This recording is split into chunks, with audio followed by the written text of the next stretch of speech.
You lost already 6 years of your life. You're so young. You haven't lived your life to the fullest, and yet you are in that situation. Na-mention ko po kasi si Pulong. Dati, credible witness pa po ako para sa kanila. Bago-bago pa siya na-mention. So, nung na-mention ko siya sa hindi inaasahang pagkakataon dahil sa Congress yun, bata pa po ako at sabi nyo nga, hindi ko naman alam i-handle yung situation na yun. So, nabanggit ko siya. Lahat ng pangaharas ginawa nila sa akin. Tinanggalan pa ako ni Senator Gordo ng Sergeant at Arms. Pagkatapos kong pagtuturo lahat ng mga taga-BOC na tumatanggap ng tara sa akin. So parang pinabayaan na niya ako para mamatay. So yun yung parang tingin ng tao na nag-recant ako. Hindi nila alam yung totoong nangyari na grabing pangharas sa amin. Pati nanay ko balak nilang patayin. So, pero yung shabu, hindi ko po talaga ginawa yan. Hindi ko po gagawin yan kailanman. Bata pa po ako at sabi nyo nga, hindi ko naman alam i-handle yung situation na yun. So nabanggit ko siya. Lahat ng pangaharas ginawa nila sa akin. Tinanggalan pa ako ni Senator Gordo ng Sergeant at Arms. Pagkatapos kong pagtuturo lahat ng mga taga-BOC na tumatanggap ng tara sa akin. Walang nakasuhan na customs, ako lang ang nakasuhan. Ang kinonvict nila sa akin na kaso itong drugs na to, na wala talaga akong kinalaman. Yung mga bagay na may mga ebidensya, yung ginawa namin ng presentation ni Senator Lacson noon, yun yung mga taong walang kaso. Mga na-promote pa narinig ko kay dito, kay Jimmy. So ganun yung naging justice dito sa Pilipinas. Mr. Taguba, do you confirm that you're the same Taguba who was convicted for smuggling of shabu? Yes, Your Honor. And do you stand still with the statements that you have given in this judicial affidavit? I believe this is dated August 27, 2024. Ito po ba'y pinaninindigan nyo pa rin? Yes, Your Honor. Yes. Mr. Taguba, please walk us through. Bago po ba kayo na-involve dito sa kasong ito? Nasaan po kayo? Anong ginagawa nyo? Please start with EMT. What is EMT? EMT trading, for Your Honor, is consignee for hire. So, pinagagamit nila yung consignee nila for a royalty fee. So, nakilala ko yung si Irene May Tatad dun sa kanyang parang yata niya. Kapatid ba niya? Hindi ko na maalala sa kamag-anak niya. Firstly, what does EMT stands for? It's an acronym, right? Yes, Your Honor. What does it stand for?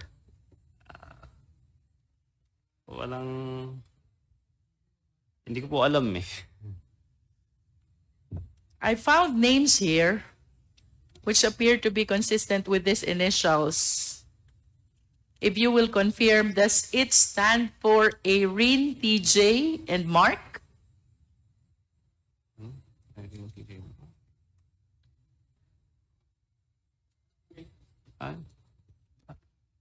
I don't think so, Your Honor. But do you confirm that TJ and Irene used to be your partners? TJ is my broker. I'm not a Your? Yes. We have hindi po ako broker kasi yun ang binabansag sa akin sa media na ako ay customs broker, nagpakilala akong customs broker. Ang negosyo ko po is talaga tracking. So, si TJ yung broker. Siya po talaga yung sign, siya po yung mas nakakaalam sa proseso sa customs. TJ is the broker, you are the tracker. Yeah. Si Irene po. Si Irene May Tatad naman, siya po yung consignee. Do you work together? Si TJ, kasi ano ko siya eh. Sa kanya ako nag-refer, nagtatanong. Pagka may nagtatanong sa akin na client tungkol sa mga parating nila, tatanong ko sa kanya. Si Irene naman, royalty fee lang talaga siya eh. So pinagamit niya yung kanyang consignee para sa royalty fee. Kada container na darating, meron siyang royalty fee. So who owns this EMT trading? Si Irene may tatad po. Si Irene. Opo. And then you and TJ just work with her, without necessarily being partners with that EMJ trading, EMT trading. Yes, Your Honor. Tama po. In your affidavit, you made mention about this green lane, yellow lane, and red lane. I believe that in the previous hearings, Mr. Guban already testified on this. And I wish to hear if you have the same concept and information that you will share pertaining to these 3 lanes: green lane, yellow lane, and red lane. Hindi ko po narinig yung sinabi niya. So, green lane yun, hindi na siya subject for inspection. No physical inspection No and physical- no document inspection No as well. document inspection. That is green lane. Yellow lane, kung di po ako nagkakamali, sa ano lang, document lang. Tapos red lane, kailangan ng Wait, physical. for yellow lane, you're exempted from the physical inspection, but you are not exempted from the document inspection. Yes. Okay? Then, from red lane, kailangan na ng physical inspection. And of course, if I am the shipper or the importer, I would want that my shipment be always released through the green lane. Kasi dun mabilis. Walang inspection ng shipment, walang inspection ng document. How do I avail of this green lane? Ako po talaga, hindi ko yung paano talaga makapunta dito sa green lane. Pero nung time ko kasi, yun nga, nagbigay kami ng tama ba? Are you saying, Mark, that you never experienced using this green lane? Halos lahat po nung shipments ko, green lane po. And that is because you submitted to the TARA system. Yes. Tama po ba? Opo. So, ibig sabihin for a time being, lahat ng mga pinaparelease mong shipment, walang physical inspection, walang document inspection, what is the consideration involved? Yun po, may TARA system po sa BOC. And how does TARA system work? So, weekly, magbibigay ka kada container na re-release mo, napaparating mo. Is So, it per container or per value of what is inside the container? per container? Per container. Opo. How much per container? Iba-iba po kasi. So, iba-ibang Iba-iba depending on? iba-ibang departamento. So, nakalagay po dito yun. May mga text messages po ako. Mga Yes, screenshots. you mentioned a lot of offices. Can you please enlighten us on this? Anong mga opisina kailangang magbigay? Tama ba yung tanong ko, Mark? Opo. And So- that is what TARA system is all about? Yes, Your Honor. So, What offices are you referring to here? So, tinitignan ko po itong affidavit ko. Ito lang yung mga naalala ko. IG, ESS, Collector, CIIS. Alam ko na You breakdown mentioned ko in na to. paragraph 15 of your affidavit, MICP, SSPDC, COMSEN, CIIS, CIIS District, IPRD, IG, ESS, ESS District, FED, AOCG, and IAS. If you total the token that you will be giving to all these offices for one container. Mark, magkano yun? May breakdown po kasi ako nito dati. Your At Honor, least the approximate amount. Are you trying to tell us na kada office iba yung amount? yes, Your Honor, iba. I see. But you can at least give us an approximate amount. The total amount that you give for one container to cover all these offices. I believe these are 11 or 12 offices. Matagal na po kasi pero naalala ko po kasi lahat po kasi ng container ko, uniform po yung ano niya eh. Yung Flat rate. binabayad So 170,000 Per container. per container. So kailangan ko pong kasi kagabi lang po yung ano eh, yung kagabi ko lang nalaman na pupunta ako dito. Nagulat po kasi ako. I understand. Hindi ako handa. Can you give us an approximate number of containers na napaparating mo in a month? Sa isang linggo, maabot ako ng 100 Wow. na container. That's 1 week only? Opo. So, if 170,000 per container and you have 100 containers for 1 week, how much is that? 17 million? Mga ganun po. Hindi ko po pera yun. Hindi ko po pera yun. Kumbaga, Yeah, I know. nagpa-process lang naman ako eh. But that's how huge Opo, ganun po yung pumapasok na the pera. amount that Tara system generate. Opo. Only for you to be able to avail of this green lane. Tama po ba? Opo. And I wish to emphasize that here you are, you're just one person facilitating the release. Yes, Sir Honor. Eh, mga ilan ho ba yung nagfa-facilitate ng release? Marami po kami. In a day, can you give us an approximate number? Ilan po yung nagfa-facilitate ng release? Alam ko po, nagbigay rin si Senator Lacson ng kanyang sariling flowchart.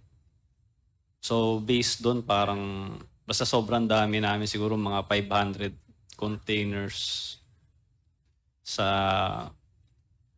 mga ganun niya. Ang nakikita ko, sa base sa kanyang, nilabas na report sa isang linggo. Parang, And of course, Mr. Taguba, you will agree with me if I would say that the Philippine government is losing a lot of money because of this green lane, because it deprives the government the opportunity to assess correctly the shipment or importation.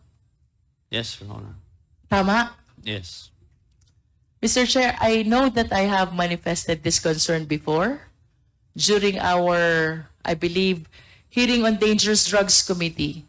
But I wish to reiterate, Mr. Chair, that I believe it is high time we revisit the charter of the Bureau of Customs. Should I make a motion, Mr. Chair? At the moment, I was informed that I think the Quintacom is looking into proposing some amendments into the charter of the Bureau of Customs. And if there are any observations or any information that we can share with the Quintacom, I guess the Quadcom will do that, Your Honor. Thank you, Mr. Chair. Mr. Taguba, you also mentioned in your affidavit that for quite some time, wala kang nare-receive na alert on your shipment. Tama? Yes, Your Honor. And I suppose that that is because of the TARA system to which you submitted yourself. Yes, Your Honor. However, after some time, biglang nakaka-receive ka na ng alert. Yes, Your Honor. In other words, nagkakaproblema yung release ng mga shipment mo. Yes, Your Honor. What did you do? Minsan, ang ginagawa lang nila yan para, kasi pagka may alert, pupunta ka sa kanila, aaregluhin mo. So parang form lang ng additional na bayad sa kanila. Additional SOP? Oo, Tama para ba lang yun? ma-release yung container. Parang lambing siguro, parang ganun yung lumalabas. Ang mahal alert naman ka. nila lumambing. Oo. They will annotate something on your document to Opo. make sure that You said that in your affidavit. They're leaving the number in your document to make sure that you call them Yes, so Your you Honor. will be able to settle whatever requirement is being asked of you. Tama po ba? Yes, Your Honor. And then after some time, lalong tumindi yung problema mo. Tama? Yes, Your Honor. About facilitating the release of shipment. May kinausap kang tao. Sino itong mga taong ito? Ang una ko pong nakausap po dito si Jojo Bacud. Jojo Bacol. Opo, nagpakilala po siya na sa SSBDC. Tapos pinakilala niya ako dun sa Davao Group. Sila Tita Nani nga. Yan, sila Jack, sila Noel. Silang apat yung mga minute ko. Sinabi How many nila- times did you visit Davao City during the time that you're trying to seek help about the release of your shipment? Isang beses lang po. Isang beses lang. And the purpose of you traveling to Davao City is what? Kasi pinapunta nila ako dun eh. For what Wala purpose? na naman akong, sabi nila, kailangan ko raw magbigay ng tuition fee. Ganyan. Tuition fee. Yes. So, yun yung kanilang ginamit na word. Tuition fee. And what is the purpose of this tuition fee? Ayun, para ma-accept daw ako sa grupo nila. Tapos, every week, magbibigay ako sa kanila ng pera. With your admission in this group that you are referring to, what representation did they give you in relation to the challenges that you are experiencing with regards to the release of your shipment? Unang-una, nagbigay ako sa kanila. Nagpunta akong Davao, so binigay ko yung pera kay Small. So, How much is that money? 5 million. 5 million. What is the So- purpose of you giving that 5 million to Small? Yun yung sinabi nila sa akin, ibigay yung 5 million. Susunduin Anong ka dyan ni kapalit? Jack. Anong kapalit ng 5 million na yon? Why are you giving Small 5 million? Yun nga, para mapapasok na daw sa Davao Group, kasi kung hindi ka kasama sa kanila, i-alert nila yung mga containers mo. So, hindi ka makakapag-transaction sa Bureau of Customs. So, sa pagkakaintindi ko, lahat ng players ginawa yun. Kailangan By lahat ng players, are you referring to all people who are engaged in facilitating release of shipment? Yun ba ibig Oo. sabihin mo? Yung po mga pinakita ni Senator Lacson noon, sila Kimberly, yan, sila Tevez, yan, sila Manny Santos, yung mga players yan eh. So, yun yung ibig ko sabihin, kailangan nilang magbigay doon sa Davao Group. Yun yung pagkakaintindi ko. Kasi kung parang sila na yung bagong customs eh. Kailangan mo sa kailangan dumaan lahat eh.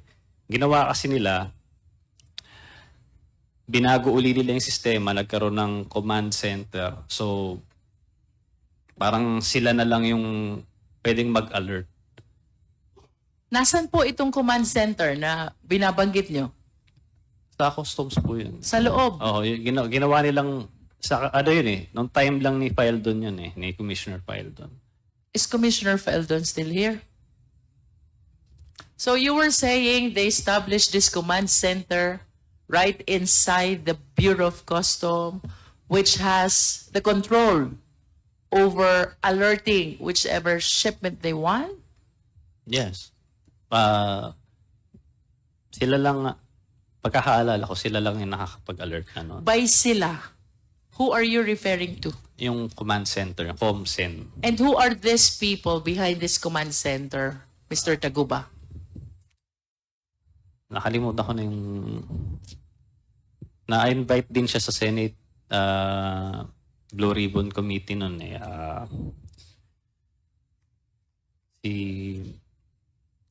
Nakalimutan ko na yung pangalan niya eh. If this is an ordinary person, I suppose that she will not be able to do that without somebody who's a big person behind him. Tama pa po ba? Papasok ka ng Bureau of Customs, magtatayo ka ng command center, and then you will have the control to alert the shipments coming into the port. Tama po ba? Somebody must be behind him. Yes, Your Honor. Pero pagkakaalam ko, sila Commissioner File doon yung gumawa nun eh. Parang hindi naman siya, parang legal na,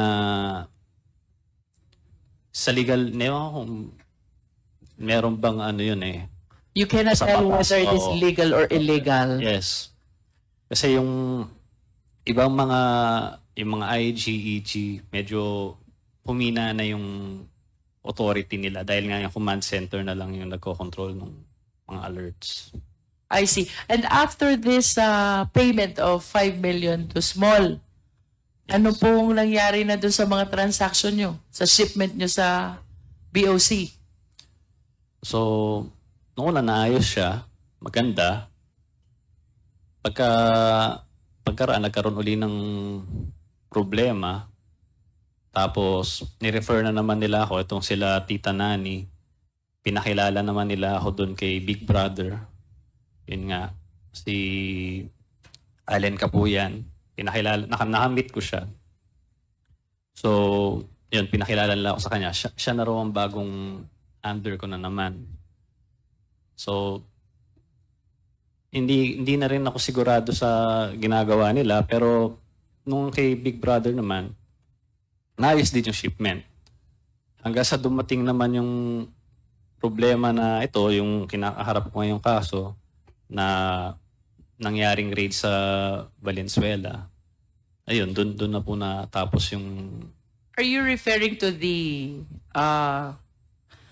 604 kilogram of shabu? Yes, Your Honor. And that is the reason why are you convicted already? Convicted? Yes, Your Honor. I see.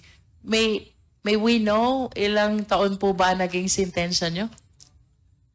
Sinintensyahan po ako ng life. Oh Lord.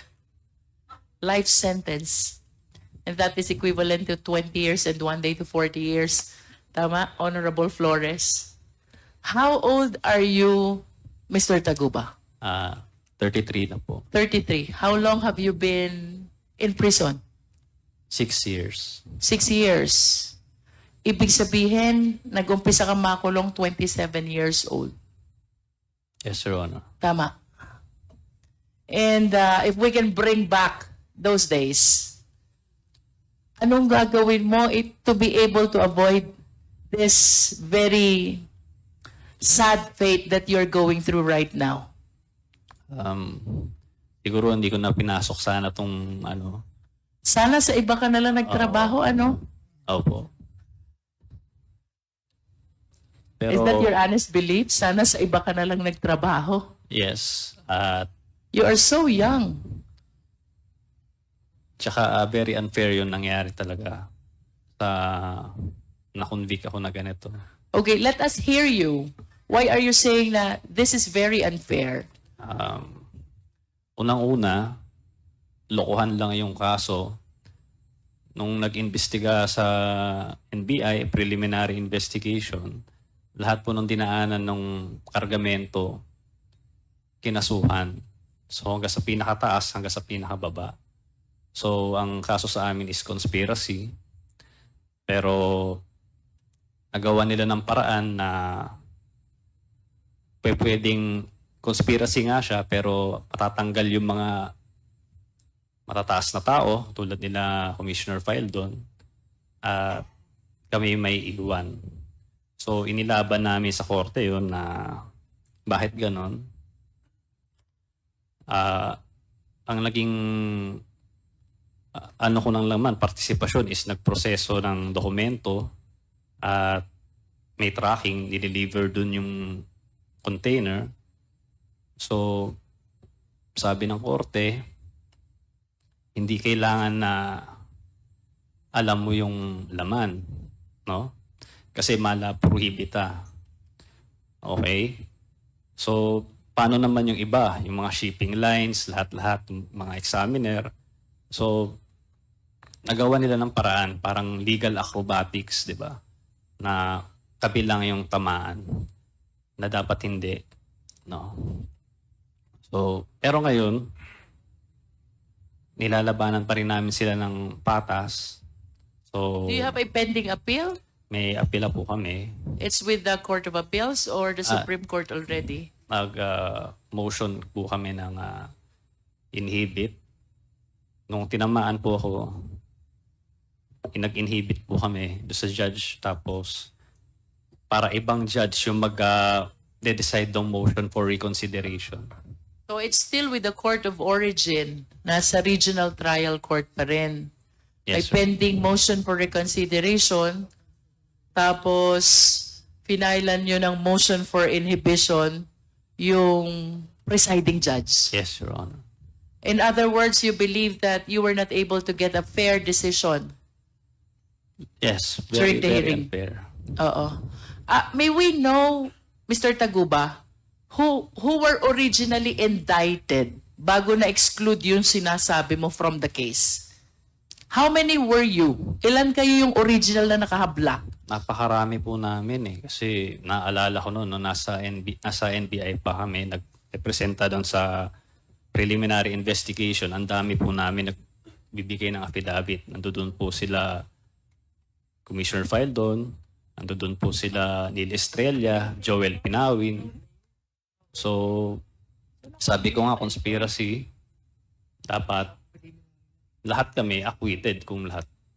Kung acquit, kung ano naman, kung convict, di dapat convicted kami lahat. Kasi ganun eh, lahat ng dinaanan ng container. So, Ito nagawa bang- nila ng paraan na kami lang ang makasuhan. Mr. Taguba, ito bang sinasabi mo marami kami na hinabla? Were you represented by one lawyer only? Or you have different lawyers? Iba-ibang lawyer po. Iba-iba? Opo. Ibig sabihin yung defenses nyo, iba-iba din. Opo. Depende sa strategy ng mga lawyers na humawak sa inyo, no? Opo. And can you please name names of those who were included in the charge, the prominent ones? Sino po yung mga kilalang tao aside from Commissioner Faeldon na nasama doon sa habla? Hindi ko na po maalala lahat pero si Commissioner Faldon yung pinaka tumatak sa akin noon. Tsaka sila Neil Estrella, tsaka si Joel Pinawin. These are all BOC officials? Yes, Your Honor. And upon conviction, sinong kasama mo na lang? Ako, si Irene, tsaka si Kenneth, tapos yung Budigero. So there were 4 of you Yes. who were convicted. Budigero, the tracker, the broker, and the other one is the facilitator of your document. Kasama ba si Irene? Yes, Your Honor. And all the BOC officials were excluded from the charge. Yes, Your Honor. At tsaka, tingin ko yun din yung dahilan. Kaya, siyempre, pag lumalabas sa balita, laging customs broker Mark Taguba. So, sa mga hindi nakakaintindi, siyempre, pagka narinig mo yung customs, di may tinamaan na tatrabaho sa customs.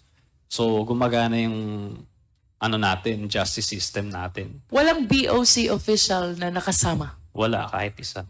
All of you were private individuals. Yes, Your Honor.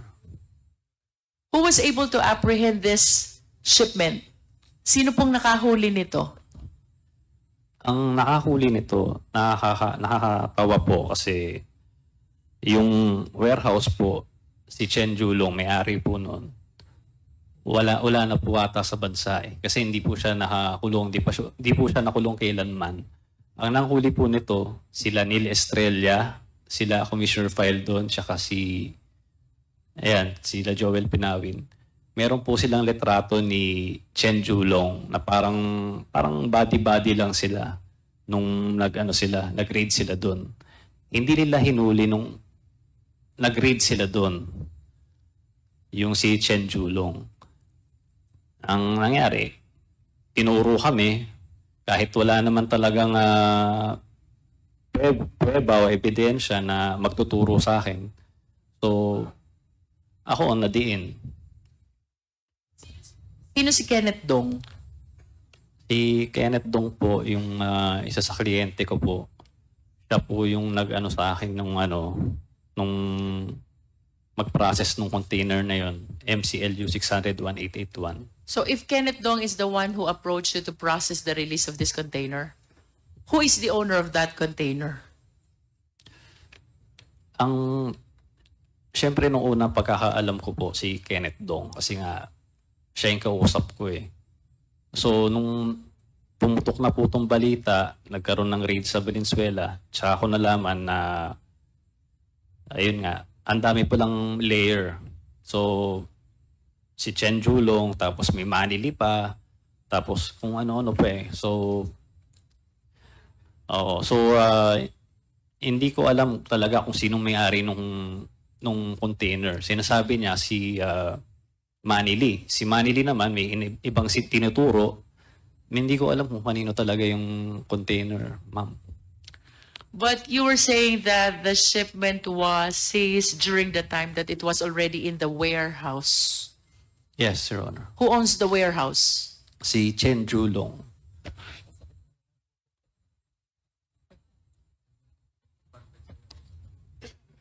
Mr. Taguba, you likewise mentioned in your affidavit Pulong Duterte, Yes, Your Honor. you did, and Manscarpio. Yes, Your Honor. Can you please enlighten us? Why did you mention these two names in your affidavit? Actually, Your Honor, ang nagme-mention naman yan, yung mga personalidad na sinabi ko, sila Tita Nani, and sila Jack, na ayun nga, si Pulong Duterte ang mag-aayos nung magbibigay ako ng pera sa kanila. Si Manscarpio, nababanggit din nila kasi pupunta rin sa BOC, nag-aayos din ng mga alerts. So, sa kanila po galing yun. Wala naman akong dahilan para itong mga taong to, sila Paulo Duterte at si Manscarpio. Nanggaling po yun kila Tita Nani sa Davao Group. Yung kay Small Abiliara rin po, half-truth yung sinabi niya. Hindi niya sinabi na niya na nakita kami. Pero hindi niya sinabi na kinuha niya yung 5 milyon at yun, sabi niya, dinala niya kay Pulong. Hindi niya sinabi yun. So, sinabi lang niya, tinanggihan ako. Wala pong katotohanan yun eh. Kinuha niya yung pera eh. So, kaya nga nagkaroon ng green lane. Kaya nga, uniform lahat ng taxes eh. So, siguro naman hindi mangyayari yun kung hindi totoo. Wala rin naman po akong kakayahan. Hindi naman po ako nagtatrabaho sa BOC. Hindi ko naman alam po yung kung anong ginagawa nila dyan sa computer para mangyari yun. So, wala po akong kakayahan kung ako lang po. So, ang akin lang, nagbigay ako dahil gusto ko lang makapagtrabaho. Your personal appreciation, Mr. Taguba, who among those several indicted ang naniniwala kang involved talaga dyan sa 604 kilogram of shabu contained in the metal cylinder? Do you believe that Commissioner Faeldon is involved? Wala po akong personal knowledge dun sa mga ganyan eh. Kasi In other words, to this state, wala kang alam kung sino talagang may-ari. wala po. Kasi nga po, yung pag-raid nila doon, kalokohan nga po eh. Ni-raid nila, kinuha nila yung na-assist nila yung shabu, pero wala po silang kinasuhan. Yung warehouse, yung may-ari ng warehouse, hanggang ngayon, wala. Ewan kung nasa na siya, nasa China na raw o ano. But do you know for a fact that there were shabu which were seized during the time? Yes, sinabi kasi nabalita ako sa TV. So, tapos biglang tumawag sa akin si Kenneth Dong. Sabi niya, oy, may mga na-seize na shabu doon daw sa container na pinrocess natin yung nanggaling. So, syempre, nagulat ako. Tapos, ayun, yun na doon nagsimula yung yung problema. Mr. Taguba, I can feel your agony, and if the owner of that shipment is listening to you, would you like to give a message to him? Oo.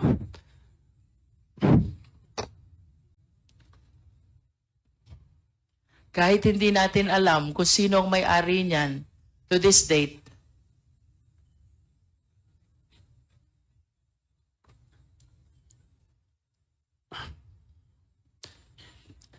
You lost already 6 years of your life. You're so young.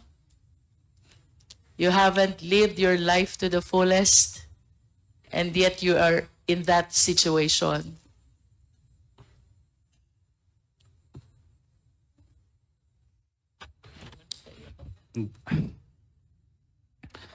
Napakahirap po talaga. Kasi tingin ng mga tao sa akin, drug lord ako. Nung unang punta ko sa RDC, tinanong ko sa akin ng mga gumagawa nun dun, kung pwede ba ako mag-supply sa kanila. Sabi ko, wala po talaga akong kinalaman dyan. Ang hirap mo.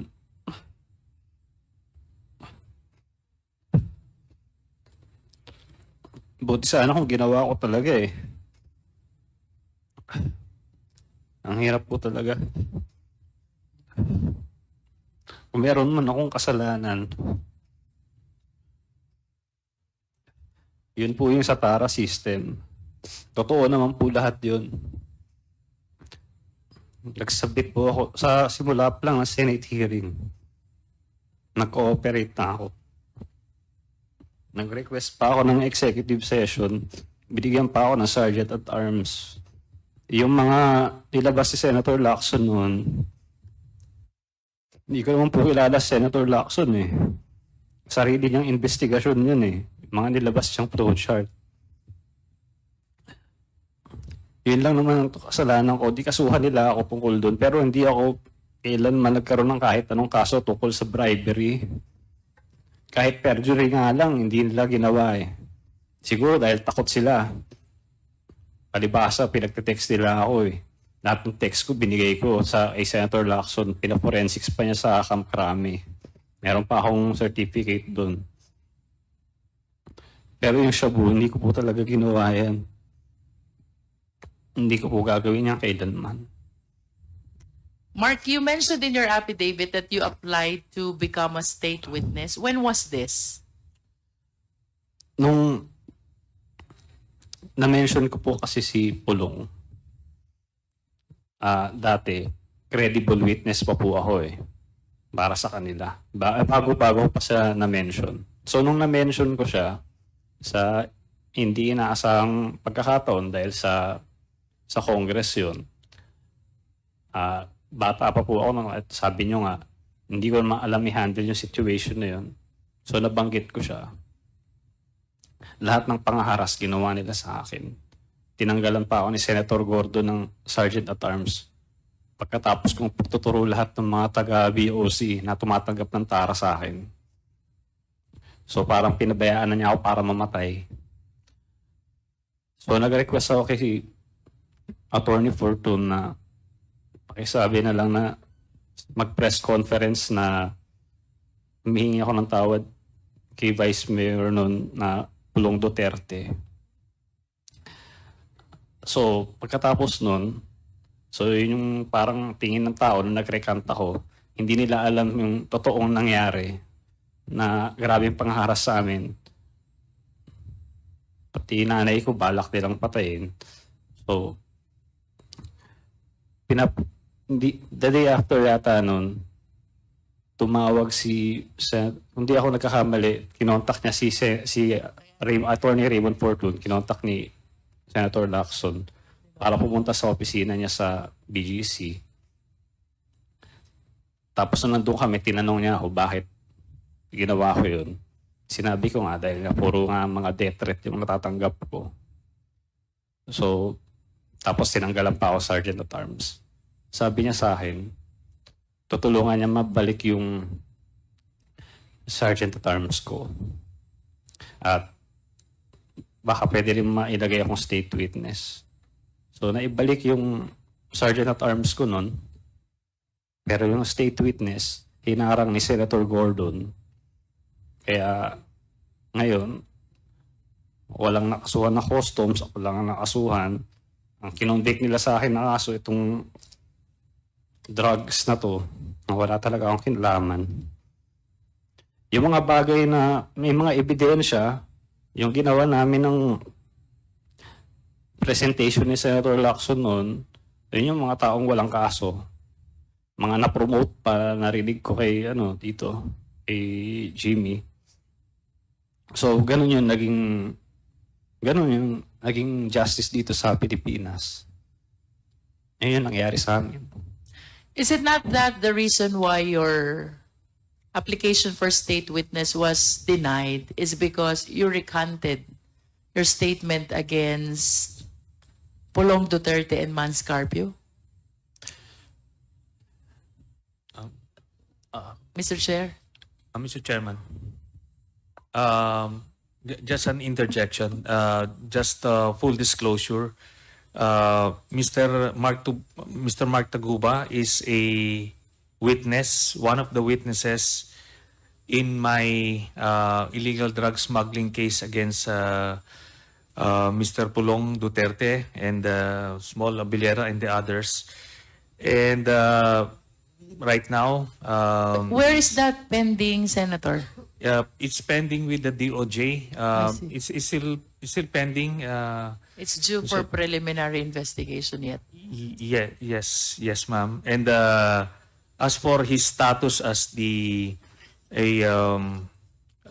the inclusion in the witness protection program, it's also pending, Mr. Chairman, and right now, I got word from his lawyer that he is receiving threats right now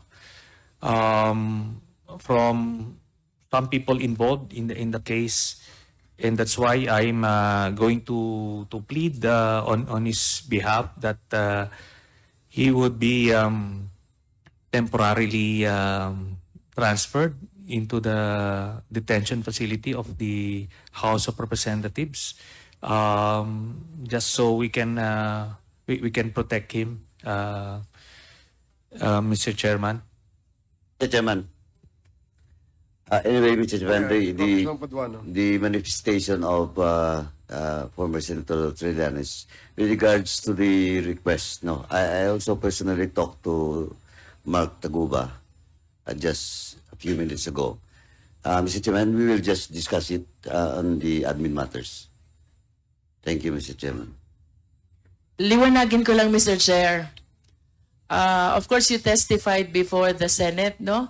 Where you implicated Pulong Duterte and Mans Carpio. That is your first testimony. In first testimony po sa Senate, Yeah.